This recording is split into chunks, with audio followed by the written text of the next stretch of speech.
सोचो कि अगर आप किसी रात के समय में एक ऐसे कब्रिस्तान से गुजर रहे हो जहां पर दूर दूर तक कोई ना हो और तभी अचानक से आपको घुंघरुओं की आवाज और पैरों की आहट सुनाई दे तो आप क्या करोगे। नमस्कार दोस्तों, मैं शैलेश कुमार और आपको कहानियां सुनाता हूँ।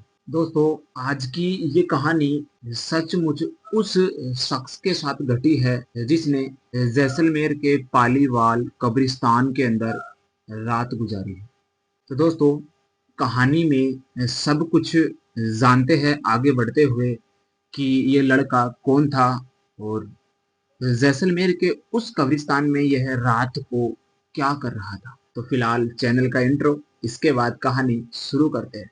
हाँ दोस्तों, जाइएगा कहीं नहीं, कहानी को अंत तक जरूर सुनिएगा। बहुत ही इंटरेस्टिंग आज की ये कहानी है, सुनकर जरूर जाइएगा।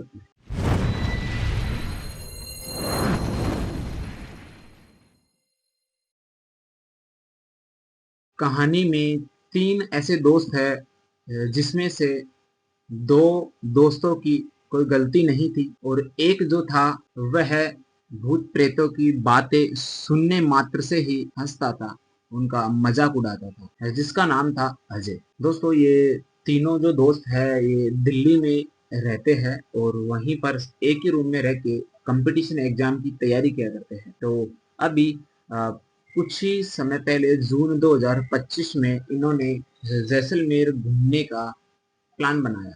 ये जो कहानी है जैसलमेर के अंदर एक कब्रिस्तान है दोस्तों, पालीवाल के नाम से। ये कहानी उस रात की है। तो ये तीन दोस्त है जिसपे एक पर दो बाइक, एक दोस्त जो है सिंगल बाइक पे जाता है जिसका नाम अजय है और दो दोस्त है वो एक बाइक पे जाते हैं, यानी कहे तो ये दो बाइक लेकर वहां पर घूमने निकल जाते हैं दिल्ली से। वहां से निकलने के बाद ये करीबन 2 दिनों के अंदर जैसलमेर पहुंचते हैं। बीच में रुकते हुए और भी काफी सारी जगह उनको देखते हुए एक रात बीच में रुकते हैं। वहां पहुंचते पहुंचते उनको 2 दिन हो जाते हैं और दूसरे यानी कि दूसरे दिन की शाम को ये वहां पहुंचते हैं 5 से 6 बजे करीबन।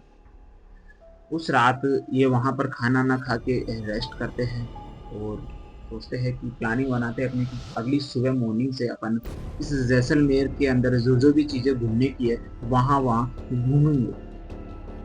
तो ये सब कुछ प्लानिंग बना के वो रात को सो जाते हैं। अगली सुबह जब ये उठते हैं तो जैसे इन्होंने रात में प्लानिंग बनाई थी उस प्लानिंग के हिसाब से ये उस जगह पर घूमने निकल पड़ते हैं। अपनी बाइकें उठाते हैं और बाइकों को जो होटल है वहाँ रुके हुए होते हैं वहाँ पे रख के और निकल पड़ते हैं दोस्तों।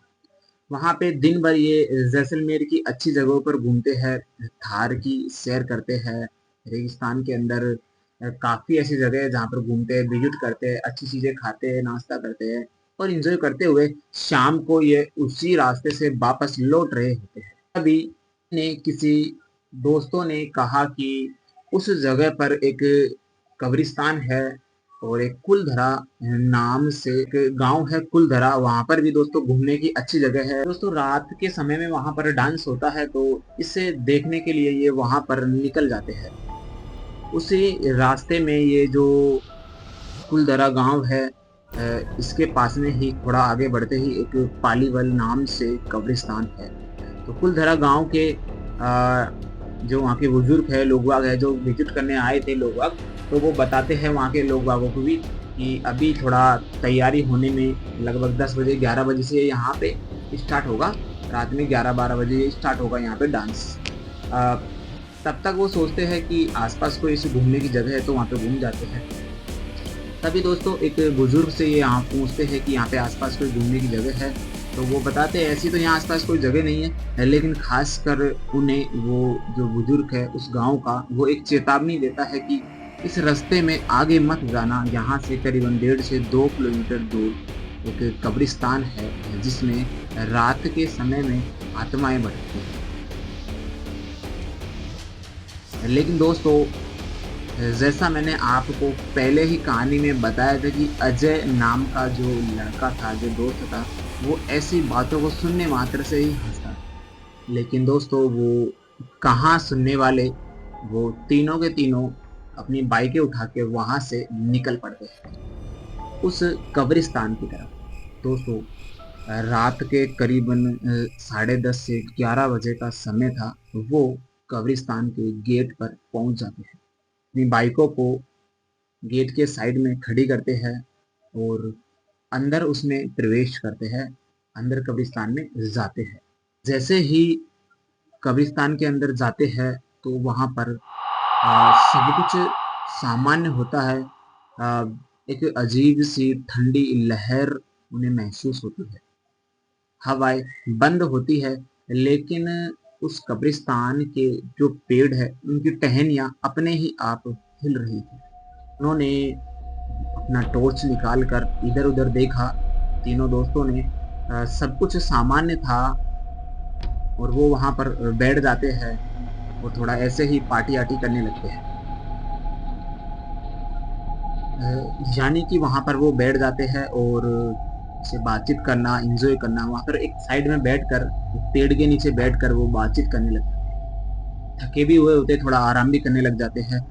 तभी लगभग हुए चारों तरफ टॉर्च घुमाया और देखा तो उन्हें कोई भी नहीं दिखा।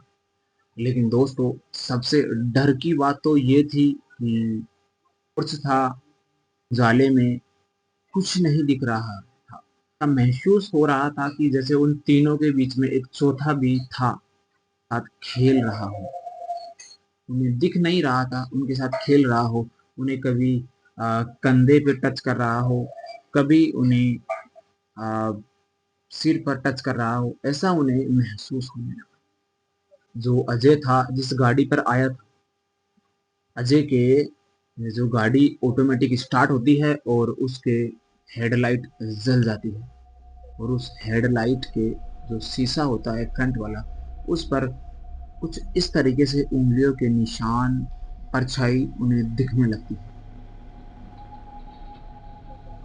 दोस्तों ये सब वो देखकर एकदम घबरा जाते हैं और पसीना पसीना हो जाते हैं। लेकिन दोस्तों तभी अजय डरता हुआ और जोर से चिल्लाकर बोलता है, कौन है वहां, सामने आओ। लेकिन दोस्तों उन्हें कोई भी नहीं दिखाई देता। थोड़ी देर वो रुकते हैं और तीनों आपस में हाथ को इस तरीके से पकड़ लेते हैं कि जैसे तीनों को ही डर लग रहा हो। तभी दोस्तों वो तीनों ही वहां से हाथ पकड़कर उस कब्रिस्तान से जोर से भागकर बाहर निकल जाते हैं। जैसे ही दोस्तों वो तीनों कब्रिस्तान के बाहर खड़े होकर मुड़कर पीछे देखते हैं तो उन्हें एक पेड़ के पीछे से कोई परछाई घूर घूर कर देख रही हो, जो काले रंग की थी। वो वहां से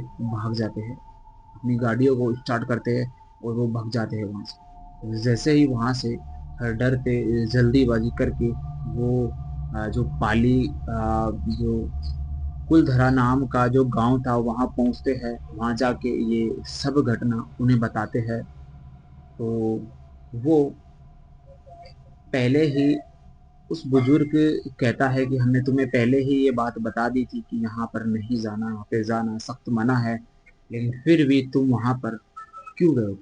लेकिन दोस्तों कहानी अभी खत्म नहीं हुई थी। जो औरत उन्हें वहां पर देख रही थी वो उनके साथ में आ चुकी थी। दोस्तों अजय की जो गाड़ी थी उस पे जो वो 5 उंगलियों के निशान हेडलाइट पर अभी भी छप रहे थे।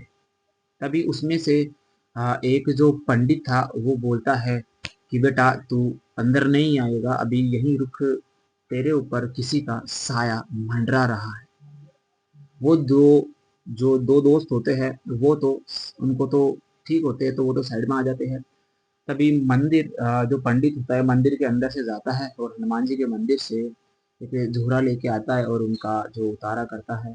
और उसके बाद में उस जो वो आत्मा जो उनका साया होता है उसको वहां से हटाकर वापस भगाता है। तब जाकर वो जो गाड़ी है उसपे से वो 5 उंगलियों के निशान है वो हटते हैं और जो अजय है वो थोड़ा ठीक होता है। वह रात में जो प्रोग्राम हुआ था वह कुछ नहीं देखते और उस होटल में चुपचाप जाकर तीनों सो जाते हैं। अगली सुबह वहां से जल्दी में निकल लेते हैं। और दोस्तों अभी भी वो डर उनके दिमाग में बैठा हुआ होता है। तो दोस्तों, ये थी आज की कहानी।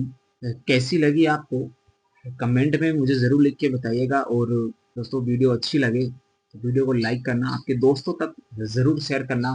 और ऐसी वीडियो आपको देखना पसंद है, कहानियाँ सुनना पसंद है, तो चैनल को सब्सक्राइब ज़रूर कर लेना, ताकि जब भी कोई मैं वीडियो डालूं तो सबसे पहले आप तक ज़रूर पहुंचे। तो हर हर महादेव, जय भोलेनाथ। अभी के लिए दोस्तों इस वीडियो में आपसे अलविदा लेता हूँ, मिलता हूँ फिर ऐसी एक और रियल कहानी के साथ। जब तक के लिए दोस्तों खुश रहिएगा और हर हर महादेव बोलिए।